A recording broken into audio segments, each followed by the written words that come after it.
नमस्कार. राज्यात असा एक नेता आहे की ज्यांची सकाळ म्हणजे आपली पहाट आहे, जे सकाळी सकाळी कामाला लागतात, ज्यांच्याकडे लोक भेटायला सुद्धा अगदी आपल्या पहाटेला येतात असं म्हटलं तर काही वावगं ठरणार नाही. राज्याचे उपमुख्यमंत्री अजित पवार यांचं आजच्या कॉफी विथ कौशिकमध्ये स्वागत करूया. नमस्ते. नमस्कार. दादा, राज्यभर राष्ट्रवादी निवडणूक लढते अनेक महापालिकांमध्ये, पण आपण आपली वॉर रूम पुण्यात केलेली आहे. पुणे आणि पिंपरी चिंचवड हाच फोकस दिसतोय. पुणे पिंपरी चिंचवड हे माझं होमटाऊन आहे आणि आपल्याला माहिती आहे, महाराष्ट्राला पण माहिती आहे, मी माझी राजकीय जीवनाची सुरुवात पिंपरी चिंचवडला म्हणजे बारामती लोकसभा मतदारसंघात तेव्हा पिंपरी चिंचवड शहर येत होतं आणि त्यावेळेस 91ला केली आणि 92पासून मी तिथल्या महानगरपालिकेच्या निवडणुकीशी जोडलो गेलो. ते थेट ते 2017पर्यंत जोडलो गेलो. 25 वर्ष ते शहर तिथल्या नागरिकांनी आमच्या विचाराचे लोक निवडून दिले आणि मी त्यांना सतत त्या शहरामध्ये जाऊन अधिकाऱ्यांना विश्वासात घेऊन, पदाधिकाऱ्यांना विश्वासात घेऊन एक ती कष्टकरी औद्योगिक अशा प्रकारची नगरी, कष्टकऱ्यांची कामगार नगरी असंही तिला संबोधलं जातं, तिथं आम्ही खूप वेगवेगळ्या डेव्हलपमेंट केल्या आणि त्याच्यामुळं तिथं त्यावेळेसपासून जोडलं गेलेलं असल्यामुळं एक ह्याही निवडणुकीमध्ये मी तिथं लक्ष घातलं आणि पुन्हा पण मागे 10 वर्ष आमच्या विचाराचे लोक, पूर्ण क्लिअर मेजॉरिटी नाही त्यावेळेस आघाडी असायची आणि पहिल्यांदा मला वाटतं 2.5 वर्षामध्ये माझ्याबरोबर काँग्रेसने आघाडी केली नाही. मग त्यावेळेस आम्ही विनोद तावडेजी वगैरे होते, मग तिथं एक वेगळी अशा प्रकारची पुणे पॅटर्न म्हणून तुम्हाला आठवत असेल, तो 2.5 वर्ष चालला. पण मग नंतर काँग्रेसवाल्यांच्या लक्षात आलं, नगरसेवकांचा दबाव आला आणि म्हणले की नाही, आघाडीच इथं ठेवा आणि मग पुढं 7.5 वर्ष ती आघाडी राहिली. अशा या सगळ्या गोष्टी घडलेल्या आहेत आणि सहसा काय होतं, मी जरी राज्यामध्ये काम करत असलो तरी देखील साधारण बाबा पूर्वीच्या काळामध्ये हसन मुश्रीफ साहेब कोल्हापूरचं बघायचे, असे वेगवेगळे लोक वेगवेगळ्या भागातलं त्या ठिकाणी बघतात. आत्ता पण आमचे बाकीचे सहकारी वेगवेगळ्या महानगरपालिकेमध्ये लक्ष देत आहेत. उदाहरणार्थ अमरावतीमध्ये संजय खोडके असतील किंवा सुभाताई खोडके असतील, तुम्हाला माहिती आहे, मागे देखील ते तिथं लक्ष द्यायचे. असं त्या भागात वेगवेगळे सहकारी तिथं लक्ष देत असतात. आणि मी आता उद्याच्याला सांगली, मिरज, कुपवाड, त्याच्यानंतर लातूर, त्याच्यानंतर परभणी आणि त्याच्यानंतर अमरावती असे 4 ठिकाणी जाणार आहे. अशा वेगवेगळ्या भागात जाण्याचा माझाही प्रयत्न आहे. तटकरे साहेब पण फिरतायत, इतर पण आमचे सहकारी फिरतायत. त्याच्यामुळं लोकांना म्हणजे आपल्यासारख्यांना वाटत असेल की मी इथं लक्ष केंद्रित केलं आहे, तसं नाही आहे. बाकीकडे पण मी बघतोय, पण एक गोष्ट खरी आहे की इथं जास्त वेळ दिलेला आहे. दादा, पुणे आणि पिंपरी चिंचवड दोन्हीकडे इतकी वर्ष वेगवेगळ्या पद्धतीनं कारणं आपली सत्ता होती, पण अजूनही या शहराच्या अडचणी काही दूर झालेल्या दिसत नाही आहे. उलट अशा काही समस्या आहे की ज्या जास्त तीव्र झाल्या असं म्हणायला पाहिजे. काय वेगळं ह्या खेपेला तुम्ही कराल निवडून आलात? तुम्ही म्हणताय ते बरोबर आहे. पिंपरी चिंचवडमध्ये 17ला तिथं आमच्या विरोधामध्ये स्थानिक राजकारणामध्ये तिथले असणारे लोक आले आणि 17 ते 2000 आत्तापर्यंत ते त्याच्यामध्ये हस्तक्षेप करतात, तिथलं स्थानिक नेतृत्व. आणि तिथं ज्या काही प्रकार घडले, मग तिथं काही चुकीची प्रकरणं झाली, मी अनेक पुरावे तिथं सादर केलेले आहेत. ती आशिया खंडातले सगळ्यात श्रीमंत महानगरपालिका, ती जे कर्ज रोखे काढावे लागले, काही 4,000पेक्षा जास्त कोटींची स्थापत्याची बिलं तिथं देणं बाकी आहे. मी 25 वर्ष तिथं काम करत असताना डेव्हलपमेंट करत करत, रस्ते रुंद करत, डबल फ्लायओव्हर करत, ग्रेड सेपरेटर करत, पाण्याच्या समस्या सोडवत ठेवी पण वाढवत होतो. आमच्या काळामध्ये ही सगळी कामं करत साधारण 2,500 कोटीच्या ठेवी होत्या, त्या आता 10,000 कोटीपर्यंत जायला पाहिजे होत्या. त्या ठेवी वाढल्या नाही, उलट कर्ज महानगरपालिकेवर झालं.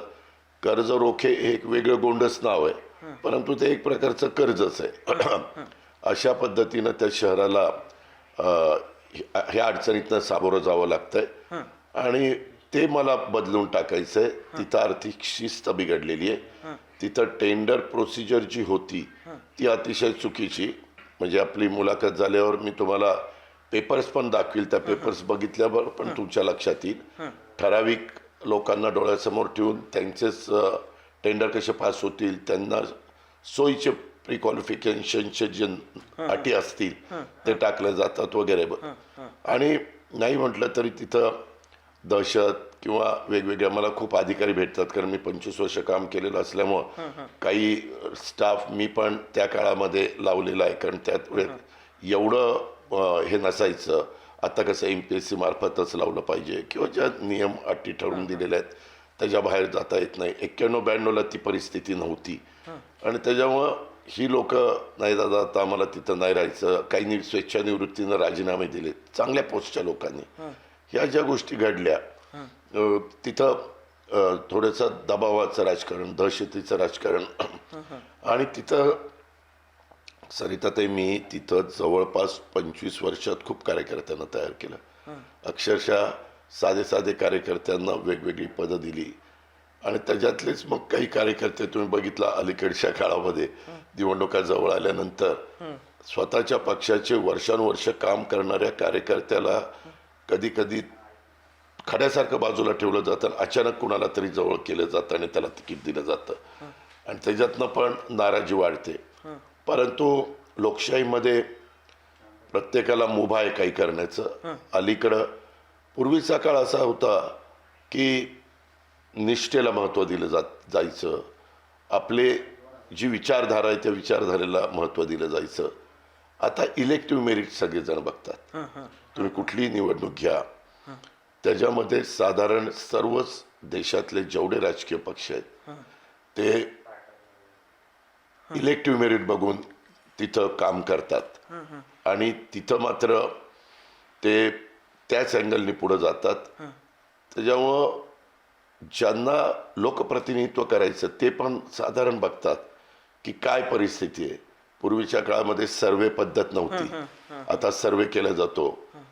ह्या प्रायव्हेट कंपनीने खाजगीने सर्वे केला, त्यांनी केला.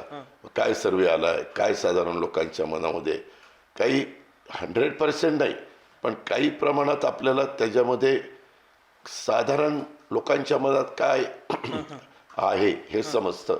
ह्या अशा बऱ्याच गोष्टी आता पूर्वीच्या काळातले निवडणूक लढवण्याची पद्धत आणि आताच्या काळातली पद्धत जमीन आसमानाचा फरक पडला. आता सर्वेचे आकडे काय सांगतात? नाही मी सर्वे अजून केलं नाही. पहिल्यांदा आम्ही उमेदवाराच्या संदर्भामध्ये त्या ठिकाणी करत होतो.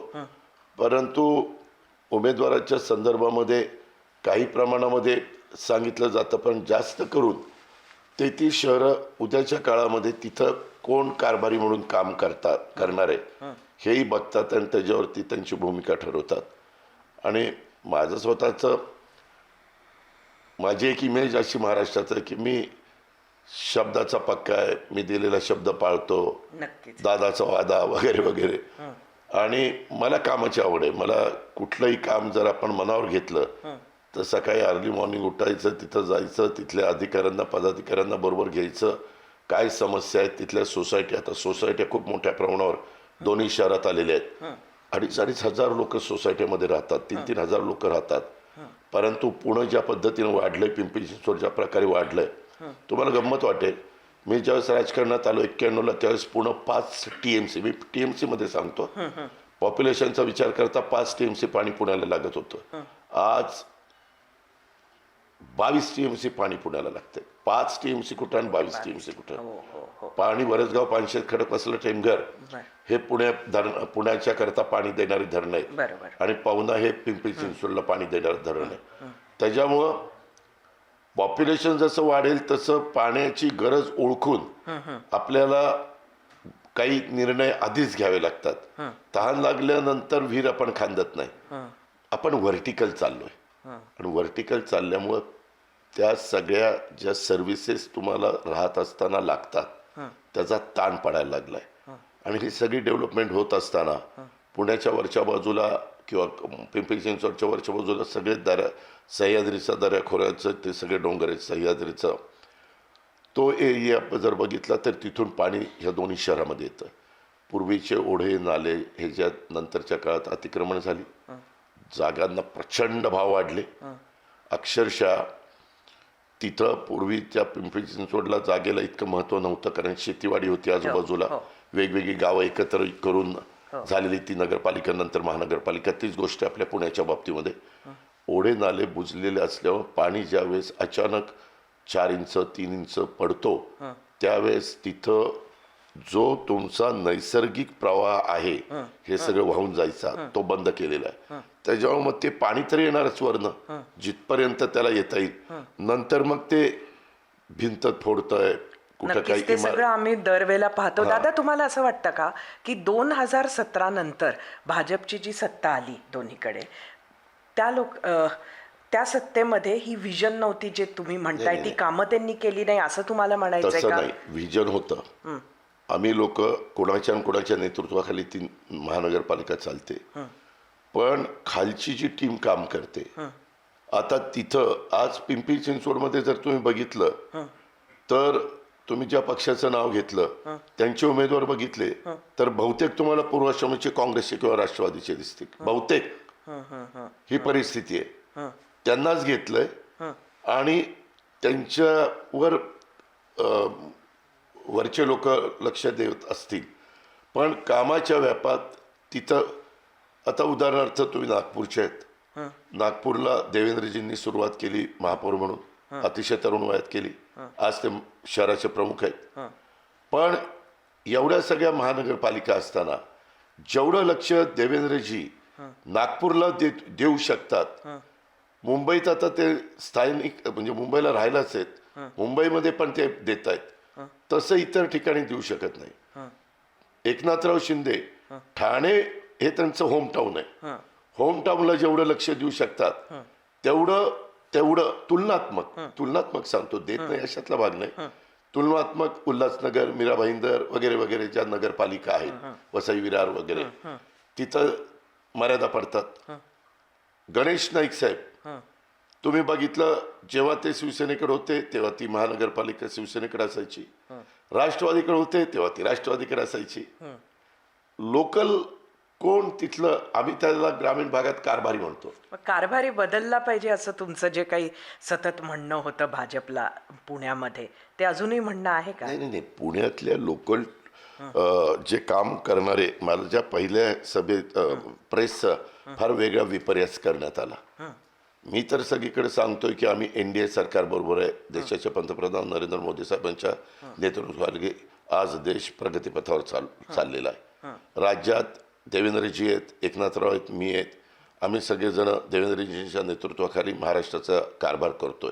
लोकांनी थम्पिंग मेजॉरिटीनं आम्हाला निवडून दिलं. लोकसभेला आम्हाला थोडा सेटबॅक बसला महाराष्ट्रापुरतं पण बाकीकडं कव्हर झालं. तसं ह्या महानगरपालिकेमध्ये मी आज पुणे पिंपरी चिंचवडचं प्रतिनिधित्व करणार आहे.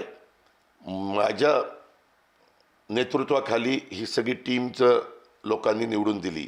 माझं तेच आव्हान आहे की त्यांनी त्याकरता घड्याळाला मतदान करावं किंवा आमची जी युती झालेली आहे त्यांना मतदान करावं. पण एवढा तुमचा म्हणजे रॅपो आम्ही जेव्हा बघतो तेव्हा एवढा चांगला असतो, पण तुम्ही पुणे किंवा पिंपरी चिंचवडसाठी भाजप बरोबर न जाता तुम्ही शरद पवारांच्या राष्ट्रवादी बरोबर गेलात, काय कारण ठरलं? त्याच्यामध्ये भाजप इथं दोन्हीकडं पूर्ण क्लिअर मेजॉरिटीनं रुलिंग पार्टी असल्यामुळं त्यांनी तो विचार केला. शेवटी आपण म्हणजे हा तुमचा नव्हता, हा त्यांचा होता. हे ह्याच्यामध्ये काही वेगवेगळ्या प्रकारची चर्चा झाली. इथल्या स्थानिक नेतृत्वाने सांगितलं असावं वरिष्ठांना की आता इथं कुणाची आपल्याला गरज नाहीये, इथं आपलं आपण मागे जसं निवडून आलो तसं आपण निवडून येऊ शकतो असं काही सांगितलं असावं. तिथं युती होऊ शकत नाही. आता महाराष्ट्रात पण अनेक ठिकाणी भाजप शिवसेनेची युती होऊ शकली नाही. मुंबईत झाली किंवा इतर ठिकाणी नाही झाली.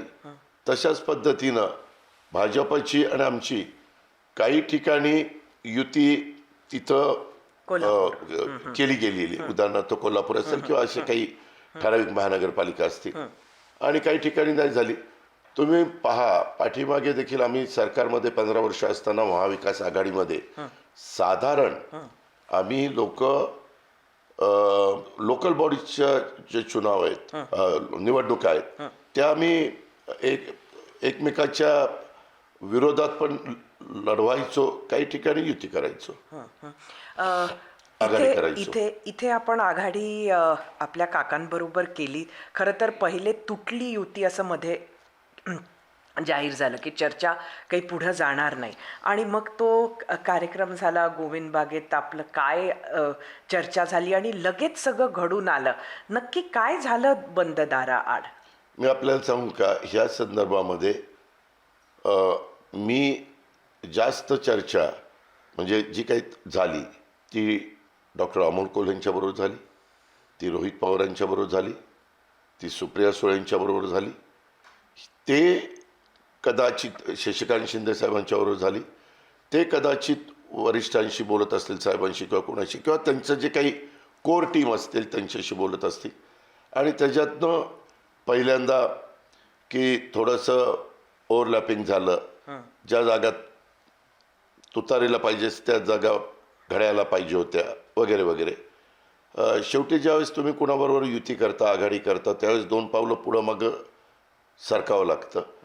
आणि त्या संदर्भात पहिल्यांदा तसं घडलं, परंतु पुन्हा प्रयत्न केला आणि त्याच्यामध्ये थोडंफार यश आलं. दोन्ही ठाकरे बंधू एकत्र आले. त्यांनी म्हटले की आता एकत्र आलो आहोत ते वेगळं होण्यासाठी नाही. तर असं काही आहे का? म्हणजे ज्या पद्धतीचं आपलेच वक्तव्य आहेत त्यात नुसतं एकत्र राहणार आहे की थेट मर्जच होणार आहे? त्यामध्ये अजून तो विचार केला नाही, कारण आत्ता निवडणुकीची धामधूम इतकी आहे, आम्हाला इतकं रोज म्हणजे काम करावं लागतंय. आत्ता उमेदवार निवडणं झाल्यानंतर मग छाननीनंतर काहींना विड्रॉ वगैरे अशा सगळ्या गोष्टी झाल्या. तो विचार आम्ही त्या ठिकाणी केलेला नाही आहे. पण साधारण कार्यकर्ते खालचे समाधानी आहेत एवढं मात्र पाहायला मिळालेलं आहे. दादा, तुमची इच्छा काय आहे? म्हणजे आता तुम्ही मनात हे मानलंय की 2 वेगळे पक्ष आहे आणि ते तसेच राहणार आहे, की तुमच्याकडनं तुमच्या मनात काही इच्छा आहे की एक व्हावं? सरिताताई, राजकीय जीवनामध्ये काम करत असताना आपण पण अनेक वर्ष ह्या क्षेत्रामध्ये काम करताय आणि इथपर्यंत पोचलेला आहात. माझं एवढंच सांगणं आहे, राजकारणामध्ये कुणी कुणाचं कायमचं शत्रू नसतं आणि कुणी कुणाचं कायमचं मित्र नसतं. ह्याच्यावरून काय ओळखायचं ते ओळखा. दादा, पुण्यामध्ये पिंपरी चिंचवडमध्ये आपल्या पक्षानं बऱ्याच गुंड इमेज असणाऱ्या लोकांना उमेदवारी दिल्याचा आपल्यावर सातत्यानं आरोप होतोय. आरोप करणाऱ्यांनी स्वतःची पण यादी तपासावी. आपण स्वतः काय केलं हेही बघावं आणि अंतर्मुख होऊन बघितल्यानंतर त्यांनाही कळेल आपण काय केलंय. आणि तुम्ही जर बघितलं तर आम्ही इथं RPI आमचे सचिन खरात यांच्याबरोबर युती केलेली आहे. गंगावणे म्हणून सीताराम गंगावणे म्हणून भीम आर्मीचे आहेत, त्यांच्यावर युती केलेली आहे. अशा 10-12 वेगवेगळ्या संघटनांशी पण युती केलेली आहे. आणि त्याच्यातनं पण काही जागा त्यांनी मागितल्या. जागा मागितल्यानंतर आम्ही ह्या जागा त्यांच्याकरता सोडल्या. त्या सोडल्यानंतर त्यांनी कुणाला उमेदवारी द्यावी. आम्ही शेवटच्या क्षणी, तुम्हाला माहीत नाही की जसं सुरुवातीच्या काळामध्ये रुलिंग पार्टीनं काही लोकांची आवक चालू होती आणि नंतर ज्यावेळेस उमेदवार फायनल करायचे, AB फॉर्म द्यायचा शेवटचा दिवस होता, त्यावेळेस अंदाज आला की आता आपल्याला उमेदवारी मिळत नाही. आणि ते इतकं मोठं स्फोट झाल्यासारखं झालं. आणि मग पुन्हा काहींनी, जर इलेक्टिव्ह मेरिट असणारे काही लोक मिळतात तर तो घेण्याचा प्रयत्न केला गेला. इलेक्टिव्ह मेरिट आणि गुंडशाही मी इतर लोक सांगतो. उदाहरणार्थ अमोल बालवडकर असेल, त्याच्यामध्ये आमचे दत्ताजी बैरट असतील, असे मी खूप जणांची नावं तुम्हाला त्या ठिकाणी, निलेश निकम वगैरे असतील. अशी एक चांगली समाजामध्ये प्रतिमा असणाऱ्या लोकांना आम्ही उमेदवारी दिली. आता ह्या संदर्भात जे आपण सांगताय त्याच्यामध्ये मी कुणाला तिथं उमेदवारी दिली नाही. उद्याच्याला जे आमचे मित्रपक्ष आहेत त्यांना उमेदवारी दिलेल्यांनी शेवटी तिथं फॉर्म देऊन ते मोकळे झाले आणि तिथं त्या पद्धतीनं चित्र झालेलं आहे. पण एकंदरीतच तिथले प्रभाग आणि तिथल्या वॉर्डात माझ्या माहितीप्रमाणे हे कुणी स्वच्छ प्रतिमेच्याच लोकांना उमेदवारी दिली गेली पाहिजे ह्याबद्दल दुमत असण्याचं काही कारण नाही. पण अनेकदा संविधानाने आपल्या घटनेने जो अधिकार प्रत्येकाला दिलेला आहे त्या पद्धतीनं पण तुम्ही बघा, खासदार पण मागच्या काळामध्ये तुम्ही आत्ता खासदारांची लिस्ट काढा, कसे खासदार आहेत, आमदारांची लिस्ट काढा, काही काही गोष्टी ह्या झाल्या नाही पाहिजे हे बरोबर आहे, पण तरी देखील ते दिलं जातं. पुण्याच्या आजपर्यंत झालेल्या महापौरांची लिस्ट काढा. पुण्यामध्ये आजपर्यंत ज्यांनी ज्यांनी कामं केली त्यांनी त्यांच्या त्या पंचवार्षिक योजनेमध्ये कुणाकुणाला उमेदवारी दिली. मी ह्या उमेदवारीचं समर्थन करतो असं कृपा करून आपण समजू नका, पण ह्या गोष्टी घडलेल्या आहेत हे मी नाकारत नाही. दादा पण मी डायरेक्ट कुणाला दिली नाही. दादा, जेव्हा आपण असं बघतो तेव्हा अशा निवडणुकीच्या वेळेला ज्या ताकदीनं मैदानात प्रचाराला उतरायला पाहिजे तसं तुमचा जो मित्रपक्ष आज आता इथे आहे म्हणजे शरद पवार साहेबांचा, तिकडनं सुप्रिया सुळे असोत किंवा रोहित पवार असोत किंवा तिथं जितेंद्र आव्हाड असो, ही सगळी मंडळी थोडी शांत दिसतात आहेत. आणि ते सगळं जेव्हापासून ही चर्चा सुरू झाली की हे दोन पक्ष एकत्र येतील तेव्हापासून असा माहोल बदललेला दिसतोय. नाही, आता तुम्ही एक पत्रकार म्हणून काय अर्थ काढायचा हा तुमचा अधिकार आहे. माझ्या माहितीप्रमाणे जितेंद्र आव्हाड ठाण्याच्या परिसरामध्ये त्यांचं काम चाललेलं आहे, त्यांचा मुंब्रा हा स्वतःचाच मतदारसंघ तिथं येतो. दुसरी गोष्ट, कोल्हे साहेब आणि काही मान्यवर खासदार कोल्हे, डॉक्टर अमोल कोल्हे, निलेश लंके असे काही मान्यवर प्रचाराच्या निमित्तानं वेळ देणार आहेत आणि प्रचाराला त्या ठिकाणी येणार आहेत. हे काही जण सुप्रिया सुळेंनी त्यांच्याही कार्यकर्त्यांना सांगितलं की मी पण वेळ देणार आहे.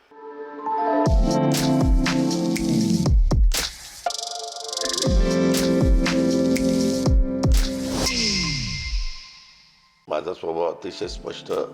मी तिथं एक गाव दोन तुकडे करण्याचा माझा त्याच्यामध्ये प्रयत्न असतो. बरं, कामं चाललीत होणार कधी? मेट्रो वरून करायची का अंडरग्राऊंड करायची ह्याच्यातच 4 वर्ष घालवली. तुमचा आणि भाजपच्या काही नेत्यांमध्ये जे काही असं एक खडाखडी होताना दिसते ती नुराकुस्ती असं वाटतं किंवा अशा पद्धतीचे आरोप होतात आहेत. नाही, आता राजकीय जीवनामध्ये कुठल्याही काम आपण निर्णय घेतला तर त्याला 2 बाजू असतात. मराठी भाषा वळवावी तशी वळते, बोलावी तशी, अर्थ काढावा तसा अर्थ काढला जातो. मी कुठलंही स्टेटमेंट केलं, पत्रकार मित्र अतिशय टपूनच असतात, आपण काहीतरी अजित पवारांच्याकडनं काढून घ्यावं आणि मी फटकन काहीतरी बोलून जातो की काही त्याला असं कुठंतरी लिंक लावतं, ते असं आहे म्हणून ते असं स्टेटमेंट केलं असावं. वास्तविक असं नाही. माझा स्वभाव अतिशय स्पष्ट. मी तिथं एक गाव दोन तुकडे करण्याचा माझा त्याच्यामध्ये प्रयत्न असतो, परंतु असं नाही आहे. सुरुवातीच्या काळामध्ये त्याच्यातनं वेगळा अर्थ काढला गेला आणि त्याच्यातनं लगेचच ताबडतोब वेगवेगळ्या मान्यवरांनी वेगवेगळी स्टेटमेंट केली. त्याबद्दल मला पण खूप जणांनी विचारलं ह्याच्याबद्दल काय. मी म्हणलं मला काही बोलायचं नाही, मला माझं काम करायचं आहे. आत्ता लोकल बॉडीजच्या इलेक्शन आहे, तिथं मी प्रथम प्राधान्य द्यायचं ठरवलेलं आहे. केंद्र सरकार राज्य सरकारबद्दल आमचं कुणाचंच वेगळं मत नाही आहे. आम्ही त्या सरकारबरोबरच चाललेलो आहे आणि ह्या दोन्ही केंद्र सरकार राज्य सरकारनी ह्या महानगरपालिकांच्यामध्ये मोठ्या प्रमाणावर त्यांच्या हातामध्ये असणारा निधी देण्याचं काम केलं. त्याबद्दल मीच समर्थन करतोय. पण स्थानिक ठिकाणी निधी आल्यानंतर ज्या पद्धतीनं त्या निधीचं खर्च झाला पाहिजे, त्याचं नियोजन झालं पाहिजे. तिथं तुम्ही पहा, पुण्यामध्ये आता तुम्ही आलाय पुण्यात, जरा तुमच्या क्षेत्रातल्या काही मान्यवरांना विचारा, जिथं एका ठिकाणून दुसरीकडे जाण्याच्या करता 10 वर्षापूर्वी साधारण 10 मिनटं लागायची, तिथं सरिताताई 1 तास लागतो, 1.5 तास लागतोय. त्याच्यामध्ये जर तो सकाळी बाहेर पडला तर 1.5 तास त्या जागेवर जायला आणि पुन्हा संध्याकाळी सुटल्यानंतर पण पिकावर असतं ना, 1.5 तास यायला, 3 तास त्याचे आयुष्यातले तिथं जातात. म्हटल्यानंतर तो त्रासून नाही जाणार.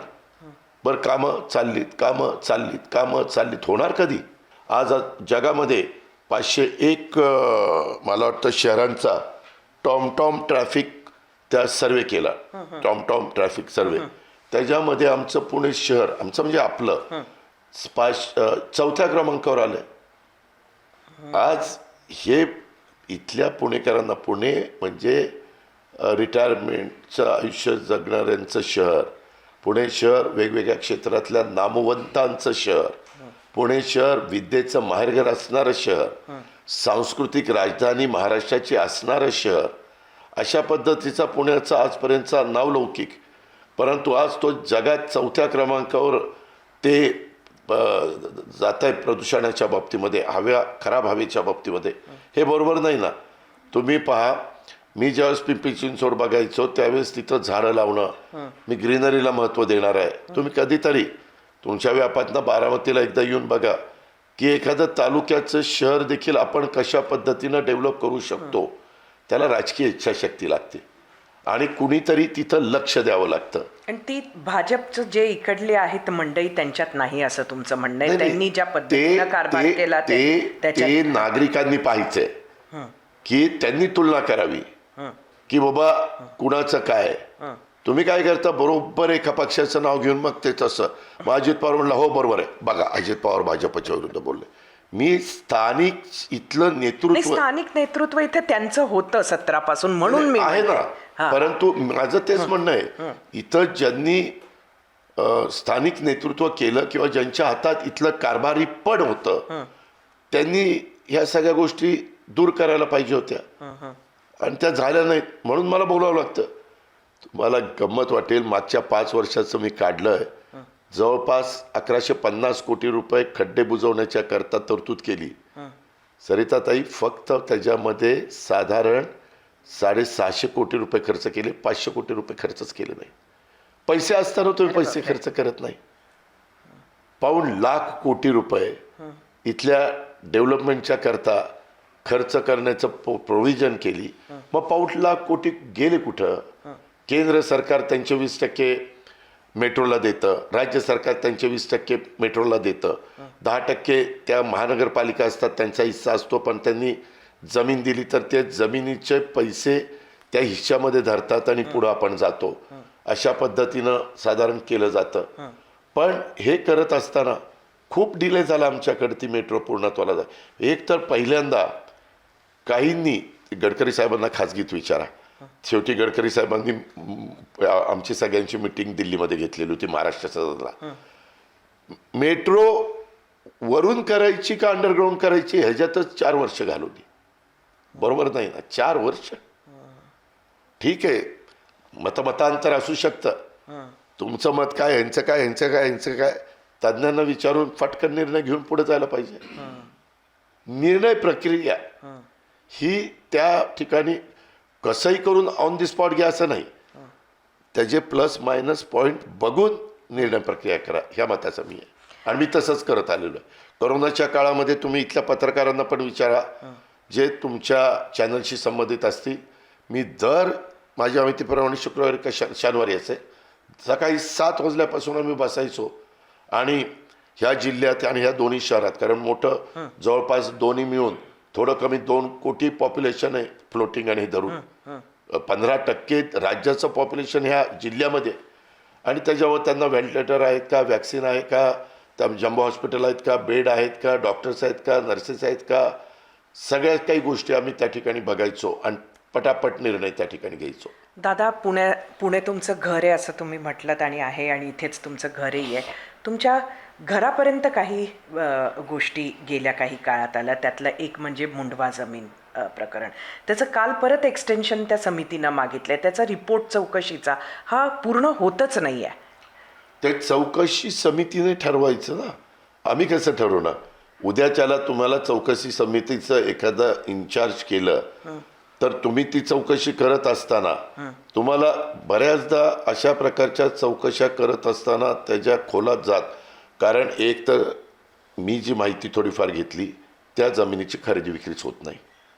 अशा प्रकारचे प्रसंग पुण्यात, मुंबईत, BKCमध्ये, मुंबईत तर फ्लॅटच्या किमती 1.5 लाख रुपये स्क्वेअर फीट चाललेल्या आहेत. म्हणजे जागांच्या किमती किती झाल्या असतील त्याचा विचार करा. त्याकरता अशा जागा ह्याच्या खरेदीच होता कामा नये. खरेदी विक्री जिथं शासनाचा संबंध असतो तिथं आमचा नोंदणी करणारा जो अधिकारी आहे त्यांनी का असं केलं, हे का घडलं, कोण ह्याच्या मागचे सूत्रधार आहे, हे सगळ्या तपासण्या करायला दादा नको? हे सगळं प्रकार जवळजवळ 4 वर्षापासून सुरू होता आणि आपल्याला माहितीच नाही असं जे आपण नाही, म्हणता. म्हणजे खरं तर एक असं मत आहे की ह्या सगळ्या प्रकरणामध्ये आपला मुलगा जो आहे तो कुठंतरी, ज्याला आपण म्हणतो या प्रकरणात एकटा बळीचा बकरा बनला. असं कसं होऊ शकतं की तुम्हाला माहिती नाही? सरिताताई, मी तुम्हाला सगळ्या पत्रकारांना विचार, मी सकाळी 6ला बाहेर पडतो. आत्ताही तुम्ही मुलाखत घेणार असताना मी 6:15ला रेडी इथं होतो. मी माझ्या कामाला महत्त्व देतो. माझ्या जर कुठली गोष्ट कानावर आली तर 35 वर्ष मी प्रशासनामध्ये, काही लोक तर रिटायर झाले, काही नागपूरला पण स्थायिक झाले असतील. तुम्ही नागपूरला आहे, त्यांना जाऊन फक्त विचारायचं की अजित पवारच्या बरोबर तुम्ही प्रशासनात काम केलं, त्या माणसाची कामाची पद्धत कशी? एखादं चुकीचं काम आलं तर ते काम तुम्ही केलंच पाहिजे असा त्यांनी दबाव कधी तुमच्यावर आणलाय का? चर्चा करताना माझ्याकडं फायनान्स आहे, प्लॅनिंग आहे, आता एक्साईज आहे, आता मायनॉरिटी आहे, आता अवकाफ आहे. हे मध्ये काही घटना घडल्यामुळे ते आलं. पण त्याच्या आधी पण माझ्याकडे इरिगेशन होतं, RDD रुरल डेव्हलपमेंट, ग्रामविकास होतं, पाणीपुरवठा स्वच्छता होतं, त्याच्यामध्ये अनेक प्रकारची खाती, मी ऊर्जा होतं, ऊर्जा 10 वर्ष माझ्याकडे होतं. खूप अधिकारी रिटायर झालेत ना, लगेच कळतं ना कुणाचं काय. मी जर ते माहिती असतं तर मी कसं होऊन दिलं असतं. आज आम्ही राजकीय लोकांनी काम करत असताना आपली स्वतःची प्रतिमा चांगली राहण्याच्या करता आपले जे रिलेटिव्ह असतात, जवळचे घरातले लोक असतात, त्यांच्याकडनं पण काही चूक होऊ नये ह्याबद्दल पण काळजी घ्यायची असते. पण ती काळजी घेत असताना ते आपल्याला समजायला पाहिजे की हे असं काहीतरी होतं आहे. कामाच्या व्यापामध्ये जबाबदारी वाढल्यामुळं तिथं प्रत्येक वेळेस ह्या गोष्टी मला करता आल्या नाही, ही माझी फॅक्ट आहे, वस्तुस्थिती आहे. पण आज पण पुण्याच्या प्रशासनाला, पिंपरी चिंचवडच्या प्रशासनाला किंवा महाराष्ट्राच्या प्रशासनाला आपण विचारलं तरी ते सांगतील किंवा हे अजित पवारांना आवडत नाही अशा पद्धतीची कामं केलेली, ही फॅक्ट आहे आणि त्याचीच चौकशी चाललेली. दादा, हाच आरोप तुमच्या पुण्याच्या ऑफिसबद्दल सुद्धा होतोय. खरं तर अजून एक भाग आहे, म्हणजे पुण्याच्या ऑफिसबद्दल होणारा आरोप हा माझा एक प्रश्न, आणि त्यालाच लागून दुसरं की हा आरोप बरोबर निवडणुकीच्या वेळेला होतात, हा सुद्धा त्याच्यातला एक दुसरा भाग आहे. पण शेवटी आरोप आहे. आणि काय म्हणाल त्याच्याबद्दल? तो कधीही झाला तरी. अतिशय बरोबर आहे. माझी ज्या वेळेस प्रतिमा मलिन करण्याचा प्रयत्न झाला, मला डॅमेज करण्याचा प्रयत्न झाला जनमानसामध्ये, आता आम्ही बोलतोय म्हणून माझे काय मतं आहेत हे कमीत कमी तुम्हाला समजू शकतायत. परंतु अनेकदा काही लोक आम्हाला भेटूच शकत नाही. कुठंतरी ऐकून, कुठंतरी न्यूजवर, कुठंतरी सोशल मीडियामध्ये ज्या काही रील्स फिरतात त्याच्यावरनं, कुणाच्या सांग्यावांग्यावरून कुठल्या तरी व्यक्तीच्याबद्दल प्रतिमा तयार केली जाते त्यांच्या मनात, आणि त्याचाही फटका आम्हाला त्या ठिकाणी बसतो. आज नेहमी निवडणुका जवळ आल्या की ह्या गोष्टी अशा पद्धतीनं घडतात. आणि नेमकं आत्ता पण परवा पण कुठलं तरी एक काढलं की असं असं काहीतरी आहे ते माझ्याशी संबंधित आहे. माझं म्हणणं की शोधा ना, चौकशी करा ना, दूध का दूध पाणी का पाणी होऊ द्या ना. माझं काही मत दुमत नाहीच आहे. आता परवाच्या काळात ते कुठला मुंडवा म्हणत होता, त्याच्यात 300 कोटीचा व्यवहार झाला. 1 रुपया कुणाला दिला नाही, घेतला नाही, दिला नाही अशी माझी माहिती आहे. अर्थात चौकशी झाल्यानंतर ते पुढे येईल. ह्या जे काही प्रकार आहेत, लगेच ह्या जमिनीची किंमत किती, 1200 का 1800 कोटी. अरे ती जमीन गव्हर्नमेंट ऑफ महाराष्ट्राची, ती बॉटॅनिकल गार्डनच्या करता केंद्र सरकारला दिलेली आहे, लीजवर दिलेली आहे. ती पूर्वी काहीतरी गायकवाड परिवाराची होती. लीज कसं संपलंय, केव्हा संपलंय, खरंच जमीन कुणाची आहे हे तपासायला तर पाहिजे, बघायला तर पाहिजे, सर्च करायला पाहिजे. त्या पद्धतीचं ती समितीचे जे कोणी प्रमुख असतील ते करतायत. पण एक आहे, हे नेमकं इलेक्शनच्या काळातच निघतंय.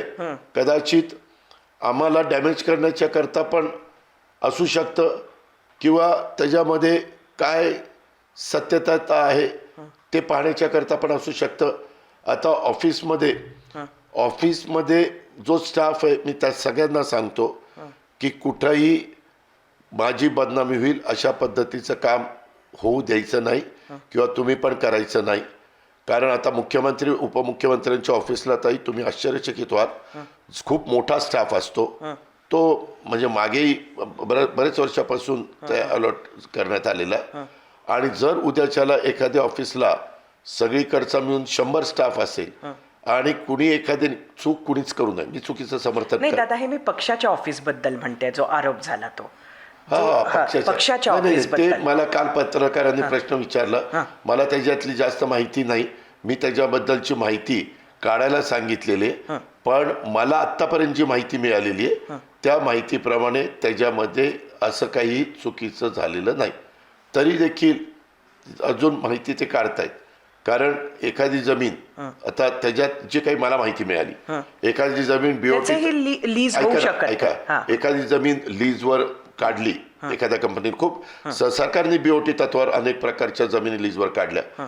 आता लीजवर जमीन काढल्यानंतर आम्हाला हे बांधून पाहिजे आणि ही जागा आम्ही त्याच्या बदल्यात तुम्हाला लीजवर देणार आहे आणि ते बांधून तुम्ही मग तिथं तुमची डेव्हलप करा, काय करायचं ते, आणि त्याच्यातनं तुमचं जो काही प्रॉफिट असेल तो त्या ठिकाणी घ्या.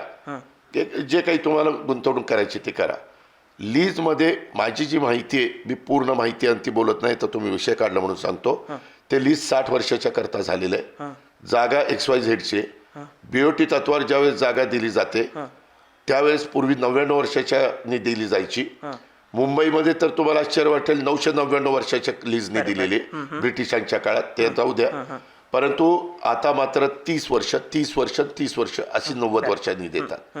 कारण त्याच्यात 50 वर्षाच्या नंतर दिली तर त्याच्यात आपला हक्क राहत नाही म्हणून असं काहीतरी झालंय. तर ही 60 वर्षाच्या करता दिली. तिथं इमारत त्या ज्यांनी घेतली त्यांनी बांधलेली आहे. बांधल्यानंतर त्यांनी काहींना ती जागा फ्लॅट दिलेले ते विकता येत नाही असं आहे ना. मान्य आहे ना. त्याच्यामध्ये 60 वर्षाचं लीज असेल तर 60 वर्षाकरता तरी देता येईल ना. बरोबर. 60 वर्षाच्या करता देता येईल ना. आणि त्याच्यात एक क्लॉज असा आहे की 60 वर्ष झाल्यानंतर पुन्हा ते लीज 30 वर्ष वाढवायचं का नाही ते कंपनी आणि ज्याची जागा आहे ते ठरवणार आहे. ते 60 वर्षांनी ठरवतील. त्यावेळेस आत्ताचा विचारणाराही नाही आहे आणि तुम्ही आम्ही पण प्रश्न विचारणारे आणि उत्तर देणारे नाही आहेत 60 वर्षांनी. ही गोष्ट लक्षात घेतली पाहिजे. बरं, म्हणजे तुमचं म्हणणं आहे की ती लीजची जागा आहे ती विकल्या गेलेली नाहीये. लीजची जागा लीज जितक्या काळाकरता आहे तेवढ्याच काळाकरता विकल्या गेली. तुम्ही व्हर्टिकल बिल्डिंग बांधली, मी एक जागा घेतली, व्हर्टिकल बिल्डिंग बांधली, तुमची कंपनी आहे इन्शुरन्सची आणि तुम्ही सांगितलं मला 2 फ्लोअर पाहिजे. आम्ही सांगितलं की ह्याच्यामध्ये आम्ही 60 वर्षापर्यंत देऊ शकतो आणि 60 वर्षाकरता दिलेली. आता तर आपलं राज्य सरकार एक नवीन कायदा आणतंय. एखादी सोसायटी आहे, 26 मजली बिल्डिंग आहे, इथं बसणारे सगळ्यांचे एक एक फ्लॅट आहेत. ह्याच्या आधी आपल्याला प्रॉपर्टी कार्ड तिथलं मिळत नव्हतं. आता तुम्ही जर 22व्या मजल्यावर असेल तर 22व्या मजल्याची मालकी तुमची राहणार आहे असं परवा बिल आपण पास करून घेतलंय. त्याच्यामुळं उद्याच्याला जागा मालक म्हणाला की जागा माझी आहे, जागा तुझी असेल तो फ्लॅट माझा आहे, मी रीतसर त्यावेळेस खरेदी खत केलेलं आहे किंवा रजिस्ट्रेशन केलेलं आहे किंवा जे काही टॅक्स असेल तो भरलेला आहे. असा ते नवीन कायदा तुम्ही त्याच्याबद्दल बावनकुळे साहेबांनाही विचारू शकता. रेव्हेन्यूनेच तो कायदा आणलेला आहे. दादा, आपण आता मुलाखत संपवूया, पण त्याआधी विचारायचं आहे की नवीन नवीन सासरे झाले आहात आपण, कसं वाटतंय? अलीकडच्या काळात आमचा जो काळ होता त्यावेळेस आपण त्या परिवारात राहायचो. म्हणजे सुना, नातवंड, पतवंड, आजी आजोबा सगळे काही तिथं राहायचे. आताची परिवाराला आपल्याला विचारावं लागतं की तुम्ही कुठं राहणार आहे आणि ते म्हणतील तिथं. त्यांना ते फॅमिली म्हणून आपण एक असतो, परंतु एक त्या दोघांनी त्यांचा संसार मेड फॉर इच अदर अशा पद्धतीनं करण्याच्या करता त्यांनी स्वतःचं एक वेगळं घर लग्न होणारे म्हणून केलेलं होतं. तिथं ते आनंदात राहतात. ज्यावेळेस मुंबईत येतात ते मुंबईत मायाकडे राहतात आणि इथं काही कार्यक्रम असेल काटेवाडीला सगळे आम्ही एकत्र राहतो. अशा पद्धतीनं अजून काही महिनेच झालेले आहेत. लगेचच आपल्याला सांगता येणार आहे, परंतु सध्या तरी ते दोघं सुखात राहतात. माझ्या त्यांना दादा, तुम्ही बहारीनला लग्न केलं, बारामतीला साधं रिसेप्शनही केलं नाही. ताई मी नाही केलं, आता नाही केलं त्याला काय उत्तर देऊ. बरं, तुम्ही खास विशेष आम्ही तुम्हाला नाचतानाच्या तुमच्या रील्स पाहिल्या, तुम्ही काय डान्स क्लास वगैरे केलात की काय? कुणीही डान्स क्लास वगैरे करत नाही. जो त्या क्षेत्रात असतो तो करण्याचा प्रयत्न करत असतो, कारण त्याचं ते फील्ड असतं. आपण कधी उत्साहाच्या भरामध्ये थोडंफार असं वाटतं की चला आपल्या मुलाचं लग्न आहे, आनंद आहे, आणि त्या आनंदात काही थोडंफार होऊन जातं. मनुष्य स्वभाव आहे, म्हणून काय रोजच आपण नाचत बसत नाही. धन्यवाद दादा, आपण वेळ काढलात. मला माहिती आहे प्रचारात आपण व्यस्त आहात. खूप खूप धन्यवाद. थँक्यू.